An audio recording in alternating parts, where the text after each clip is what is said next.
Muito bem, começando mais uma conversa séria com o empresário João Rafael, direto do auditório das rádios Rural e Cultura. Empresário João Rafael, seja bem-vindo a mais um podcast Conversa Séria. É uma satisfação, mais uma vez, a gente estar aqui nessa conversa séria, na presença dos repórteres Fernando Carvalho, Léo Ferreira e Dani Souza. Para nós é motivo de alegria e satisfação. Mas eu vou começar hoje de forma diferente, perguntando, Léo, como é que você está vendo a política lá na sua cidade de Lagoa de Dentro? Hoje, o empresário João Rafael, quem abre aqui a rodada, viu, de perguntas, meu caro Fernando Carvalho, que vai também compor conosco aqui essa conversa. Empresário, o país inteiro vive a euforia da política. É um momento de muita correria. Estamos entrando aí numa contagem regressiva para o término do prazo da realização das convenções estas que são obrigatórias pela lei eleitoral, que devem ser realizadas para homologar o nome dos candidatos, oficializar os candidatos que irão entrar na disputa, e em Lagoa de Dentro não é diferente.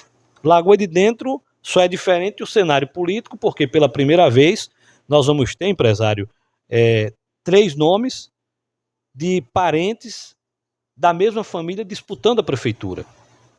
Da mesma família porque Zezinho da Rapadura, prefeito, aliado do ex-prefeito Fabiano Pedro. Quer dizer que é a chapa das rapaduras. Isso. E você sabe que rapadura é doce, mas é dura. Rapadura é doce, mas como diz o ditado, não é mole, né? Mas também se derreter dá um garajal.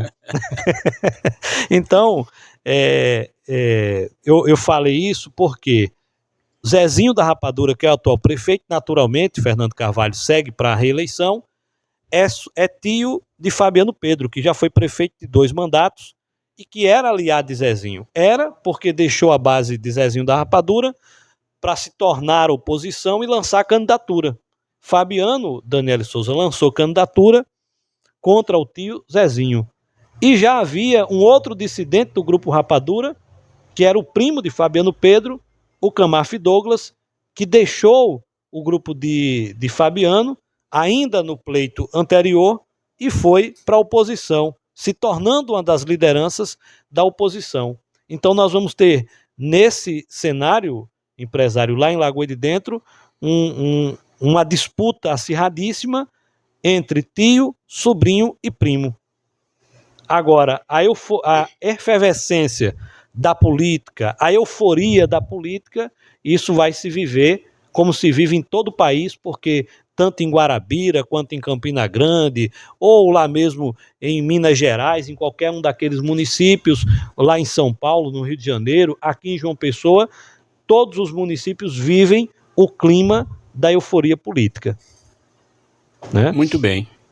E Daniele Souza também tem acompanhado o empresário lá na cidade de Sertãozinho do mesmo modo, só não é o mesmo cenário da cidade de Lagoa de Dentro. Dani Souza, ela que é sertanzinhense, e no último final de semana que passou, ela viveu, a cidade viveu a convenção do candidato da situação, o senhor Rony Vieira.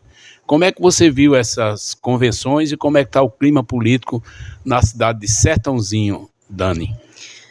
Primeiramente dizer da satisfação de mais uma vez participar desse podcast, dessa conversa, e empresário João Rafael, falar de política municipal é ter história para contar. E visto a pergunta que foi direcionada ao colega Léo Ferreira, e sempre há muito o que falar. Então, sobre Sertãozinho, a política de lá está um pouco acirrada desde o mês de fevereiro. As conversas políticas começaram cedo na cidade, e no último domingo tivemos a convenção política do candidato Rony Vieira, que logo no início do ano teve uma mudança. Logicamente, a política ela tem essa questão, essa característica muito forte de haver mudanças imprevisíveis, e da política a gente pode esperar tudo. E logo no início do ano, houve uma mudança do candidato, da pessoa que estava cogitada para ser o seu vice, que passou para o outro lado. E a partir daí começou toda aquela história, toda aquela questão acirrada da política municipal do município de Sertãozinho. E no último domingo eu estive lá presenciando, eu e o repórter Marcelo Júnior, uma massa muito grande de pessoas participando lá da convenção do candidato Rony Vieira. Muito forte a presença pública lá das pessoas, e no próximo domingo teremos a do candidato Patrício Fernandes, e estamos na expectativa para ver como vai continuar daqui para frente. Você fala o domingo, dia 4. Isso. Dia 4 será a próxima agosto. convenção da oposição. Inclusive, quando o podcast estiver indo ao ar, tanto no YouTube quanto nas rádios, já haverá acontecido essas convenções aqui na região, empresário. Exatamente. Como Sertãozinho, né, muitas cidades vão realizar convenções também no domingo. Lá em Lagoa de Dentro, no domingo, todas as convenções, dia 4, Zezinho da Rapadura, Fabiano e Camaf. Sertãozinho já houve de Rony Vieira, e domingo haverá a de Patrício Fernandes. E aqui em Guarabira também, o senhor que acompanha a política de Guarabira de muito tempo, não é de hoje, o senhor acompanha e já participou também da política de Guarabira, o senhor vai mais uma vez acompanhar, né, mesmo que seja de longe, mas vai estar atento aos acontecimentos, como esteve na convenção de Leia, acompanhando, né, vendo como foi a movimentação. A distância, né, Léo? A distância. Porque eu gosto muito da política, mas a política não gosta de mim, então por isso que eu respeito muito essa posição. Aí eu não participo de política, mas gosto muito da política. O senhor quando fala de que a política não gosta do senhor, mas o senhor sempre teve intenções de participar da política de Guarabira, porém sempre houve uma barreira muito grande. Eu acho que não foi só para o senhor essa barreira, né? Não, é porque Guarabira é diferente de muitos centros desse nível. Aqui se constituiu a política na mão de famílias ilustres há muito tempo, né? E essas famílias conduzem a política como se fosse uma propriedade privada, ou seja, como se fosse um patrimônio com escritura e papel passado. Uhum. Não repassa facilmente. E para poder você se aproximar do poder aqui, você tem que começar uma aliança muito bem feita para poder você conseguir o objetivo que lhe interessa. E às vezes até sujeito a uma certa traição. Eu não participo dessas coisas e prefiro ficar somente na qualidade de eleitor. E daí uma característica forte da política, que é essa instabilidade, né, Exatamente. Empresário? E outra coisa, temos observado, uma coisa que eu observo muito é a questão dos projetos que os candidatos têm para mostrar. O que vemos muito na política municipal são candidatos... Você entrando nessa pauta, mas aí eu estava aqui tentando... Tá Fernando Carvalho aqui, que chegou agora para fazer parte do podcast, e o empresário falando sobre essa questão da política. Eu vou pedir para você tocar novamente no assunto, mas só para o empresário poder, ainda dentro do que ele estava respondendo, eu fiquei com uma curiosidade, porque o empresário falou, Fernando, sobre a quebra desse monopólio que há de algumas famílias na política de Guarabira. Mas já houve um momento, empresário, o senhor acompanhou, e talvez o senhor tenha feito parte disso, que houve essa quebra, que já chegou um nome em Guarabira que já desbancou essas famílias tradicionais. Isso aconteceu, Léo, em 1992, exatamente numa campanha entre a doutora Léa Toscano e o doutor Jader Soares Pimentel, de saudosa memória. Foi uma campanha muito acirrada, mas na verdade Jader saiu eleito com uma pequena diferença de voto, mas não soube governar o município ao que se esperava a população. E por isso frustrou um pouco mais e fortaleceu sempre as famílias tradicionais, que são ilustres também pelo serviço que tem prestado à cidade de Guarabira. Muito bem, um abraço para você, Léo, para Daniele Souza. Mas me permita, Fernando, antes eu vou lhe fazer uma pergunta. Você que está vivendo sempre a política regional, e no final de semana, no último final do mês praticamente, você participou de uma convenção na sua cidade natal, que é a Alagoa Grande. Como é que você está vendo a política com 4 candidatos na cidade de Alagoa Grande? Seu João, um abraço ao senhor, um abraço. Depois eu vou devolver uma pergunta para o senhor, viu? Depois eu vou devolver aqui, viu, Léo? Tem direito no podcast, a gente tem. Se tem direitos iguais, né? Inclusive compararam ele hoje com não, o da Rádio Cultura, o J. Nísio. É J. Nísio, né? Não é do meu tempo, não. É do seu tempo. Não. Diz que ele tinha a voz do J. Nísio. Não é do meu tempo, não. Eu sou jovem, eu sou de Xuxa pra cá. Ele guarda sempre mas as memórias boas ele guarda também, viu? Mas enfim, João foi muito íntimo, né? Assim, o nosso diretor-presidente chamá-lo de João, né? É João mesmo. É João. Mas sobre a Lagoa Grande vive um momento muito diferente, atípico, né, da situação. A Lagoa Grande tem uma tia e um sobrinho disputando a eleição. Pela oposição ou pela situação? Pela oposição. Eu até diria pela metade, porque o sobrinho está no governo como vice-prefeito, né, que é o Neto Carneiro. E aí o que é que acontece? Somado os números do sobrinho com a tia, empresário João Rafael, Léo, Dani e Tiago, venceriam a eleição. E aí eu começo a observar por que as oposições não fazem essa soma muito antes de entrar para a disputa. Porque, então, Fernando, me permita por favor, olhar mais. A Lagoa Grande tem um perfil parecido com Lagoa de Dentro. Lagoa de Dentro são 3 candidatos família e a Lagoa Grande são 2 candidatos família, é isso? Isso mesmo. E aí soma-se, seu João, os números da Manuela com o do Neto, que é o sobrinho, venceria o Fernando Fortunato. Fernando Fortunato, sem querer aqui puxar sardinha para ninguém, tive a oportunidade de estudar quando jovem com ele.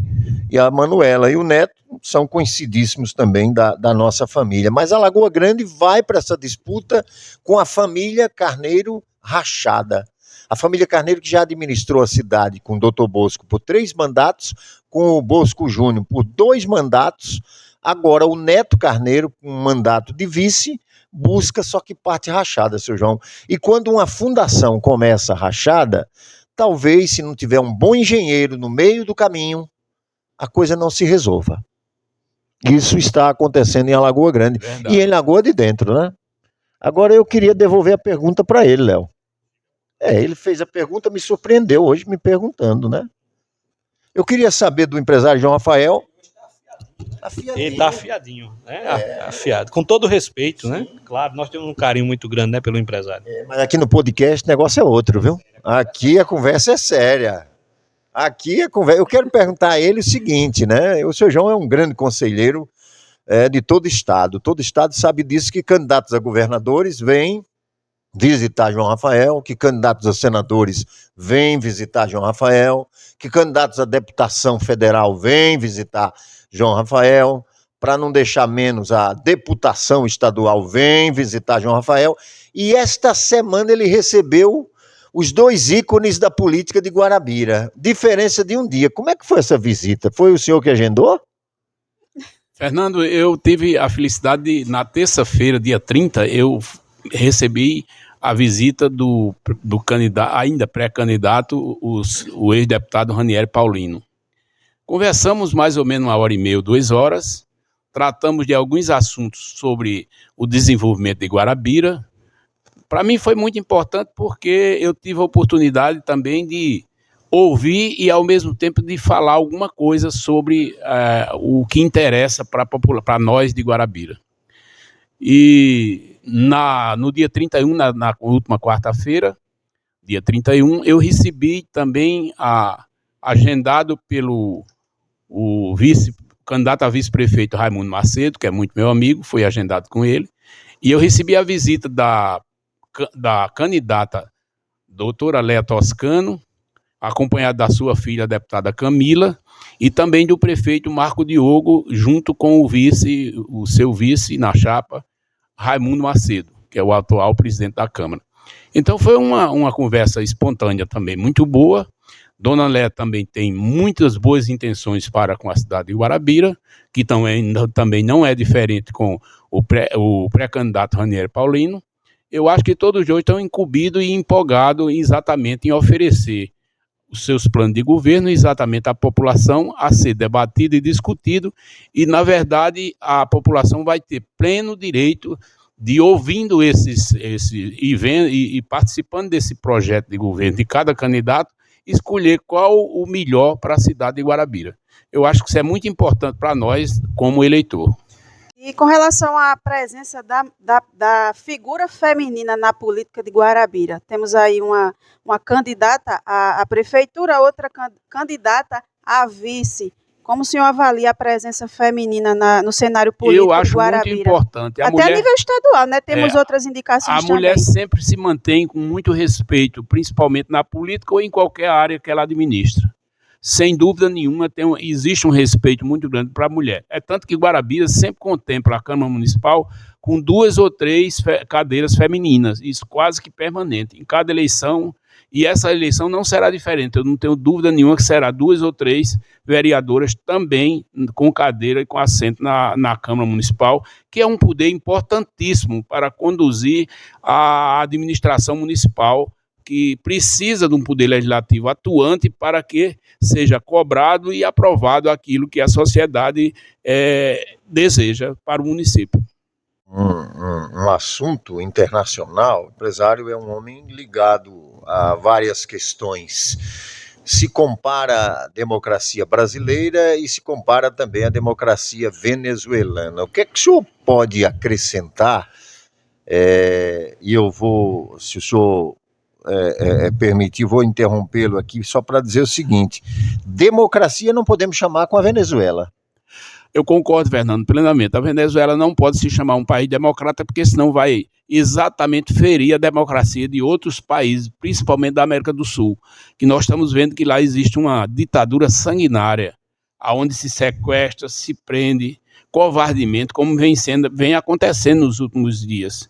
E então a Venezuela não é exemplo para se copiar. Lamentavelmente, existe alguma liderança política brasileira que ainda tem em Maduro como se ele fosse um democrata. Não existe, ele é um ditador reconhecido a nível mundial, com uma característica exatamente muito perigosa. É tanto que os Estados Unidos praticamente já ofereceu 15 milhões de dólares para a captura de Maduro, que não pode ser dentro da Venezuela, sim, fora da Venezuela. É tanto que ele não está viajando para outros países com medo de ser preso pelos Estados Unidos. Se ele for preso nos Estados Unidos, ele vai ser julgado por tráfico de droga. Então isso é muito perigoso. Então nós não podemos, de forma nenhuma, comparar uma democracia com uma ditadura. O pior governo de uma democracia ainda é melhor do que o melhor governo de uma ditadura, porque nada se compara à liberdade do cidadão.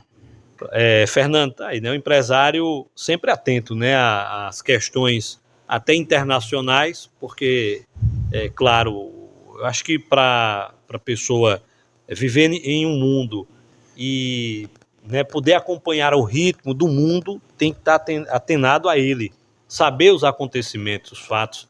O que é que a Venezuela tem a ver, às vezes, com o Brasil? Talvez a pessoa ache que não tenha, mas tem, porque o cenário político internacional, ele impacta na economia do país. E para um empresário como João Rafael, né, que tem suas empresas, tem seus negócios, claro, tem que estar atento ao cenário nacional, ao cenário internacional, porque, queira ou não, uma ditadura como a da Venezuela afeta todo o continente, né? Afeta todo mundo. E sem contar, Léo, com a migração que existe de venezuelano para o Brasil. Justamente. É mais de 1 milhão de venezuelanos dentro do território nacional, que o governo é obrigado, os governos são obrigados a dar saúde e educação a esse povo, mesmo com a língua diferente. Mas é obrigado a fazer isso, porque é ser humano, né? Todo mundo tem que ser tratado de forma igualitária. Mas o Brasil paga um preço caro por conta do desgoverno da Venezuela. E a situação da Venezuela é muito séria, principalmente na fronteira entre a fronteira entre os dois países, né, Brasil e Venezuela. Muitas pessoas diariamente fazendo pedido, né, de entrada no Brasil, e tudo isso vai caindo sobre os ombros ou no colo do governo brasileiro, né, que tem... Para você ter uma ideia, eu conversando com a minha filha, que mora em Madrid, ela disse que mais de 800 mil venezuelanos já estão no território espanhol. Para se ter ideia, né? Na Espanha, que é do outro lado do oceano. Mas enfim, empresário, já chegando aqui ao final da nossa conversa, mas Daniela ainda tem uma... Queria saber do aperto que Sim, aconteceu. não, porque falando em Venezuela, Nicolás Maduro, a gente vê a questão do despreparo pessoal de alguém para administrar um país, um município. E a gente falando de eleições municipais, para a gente fechar o assunto, vemos um despreparo de candidatos que, ao invés de mostrar planos de governo, e aí até um alerta para os eleitores, falam só atacando o outro lado. O que é que o senhor observa nisso aí? Olha, como eu conversei com os dois candidatos, o pré-candidato e a candidata já com a candidatura posta, eu posso dizer que todos os dois são muito bem intencionados e vão lançar bons projetos de governo para análise da sociedade. Eu espero que isso aconteça o mais rápido possível para que a população haja tempo para analisar. E depois disso, Dani, vem o guia eleitoral. E o guia eleitoral, inclusive, eu já até conversei com eles, o guia eleitoral esse ano deverá ser gerado por uma das nossas emissoras e nós vamos ter facilidade de transmitir o guia em áudio e em vídeo, se for permitido pela Justiça Eleitoral. Acredito que é porque a televisão também transmite. Não sei se vai ser permitido por conta do horário, mas nós vamos ter capacidade de transmitir com essas duas versões. É evidente que nós vamos conversar com o responsável pela Justiça Eleitoral para saber se há possibilidade de fazer essa ampla divulgação, porque o eleitor vai ter condição de olhar olho no olho do candidato para saber aquele que está falando com mais seriedade e com mais responsabilidade. O senhor aí citou, né, candidatos aqui de Guarabira, mas aí em cidades menores há muito isso. Não tem um plano de governo para mostrar e acaba atacando. Olha, veja bem, uma briga o tempo todo. Mas veja bem, quase todas as nada. cidades de menor porte têm emissora de rádio comunitária e as emissoras de rádio comunitárias são obrigadas a transmitir também o guia eleitoral no rádio, tá? Então a população de uma forma ou de outra vai tomar conhecimento dos seus candidatos das suas cidades. Nas cidades que têm emissoras de rádio, os partidos devem organizar os seus guias eleitorais para serem transmitidos naquelas rádios. Agora, o que não acontece é da emissora de rádio transmitir o guia de uma outra cidade, né? Ela transmite o guia daquela cidade em que ela está instalada e que é sede, né? No caso Guarabira, nós vamos ter o guia dos candidatos de Guarabira por uma das rádios que será retransmitida por todas as outras rádios. Exatamente. E outra coisa, Léo, no próximo dia 6 deverá ser divulgada uma pesquisa que foi encomendada pelo nosso grupo, a Rádio Rural, Portal Nordeste 1. Encomendamos essa pesquisa aqui em Guarabira, sem nenhuma interferência de quem quer que seja de candidatos, ou seja, de vereador, de vice-prefeito ou de prefeito, apenas para que a população tome conhecimento de uma pesquisa séria, que nós fizemos a parceria e estamos a divulgar quando sair esse resultado, registrado pelo TSE, e com muita responsabilidade nós vamos fazer essa ampla divulgação e também, se possível, ouvir de vocês que são profissionais na área de imprensa, uma análise sobre o resultado dessas pesquisas. Por mais uma vez estar conosco na Conversa Séria, lembrando que todas as segundas-feiras, às 7 da manhã, estamos em áudio e vídeo através das rádios Rural e Cultura e também com um programa transmitido pelo portal Nordeste 1 no YouTube, Fernando. Agradecer a Daniele, ao Fernando Carvalho, que participaram, que compuseram aqui essa bancada. E ao Tiago.